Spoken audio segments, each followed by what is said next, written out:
qonun bilan ma'muriy javobgarlik to'g'risidagi kodeksning 128-moddasi nomlanishi va birinchi qismi dispozitsiyasi yangi tahrirda bayon etilib, haydovchilarning transport vositalarini aynan trotuarlardan, piyodalar va velosiped yo'laklaridan, yashil hudud maydonlarida yurgizganligi uchun ham javobgarlik belgilanmoqda.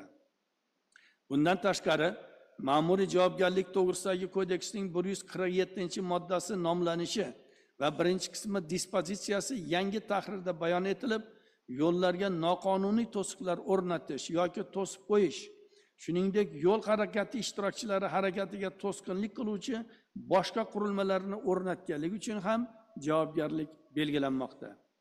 Qonun kuchga kirgandan so'ng yo'llarga noqonuniy to'siqlar o'rnatganlik yoki to'sib qo'yganlik uchun fuqarolarga bazaviy hisoblash miqdorining 5 barobari miqdorida, mansabdor shaxslarga esa 20 barobari miqdorda jarima solishga sabab bo'ladi.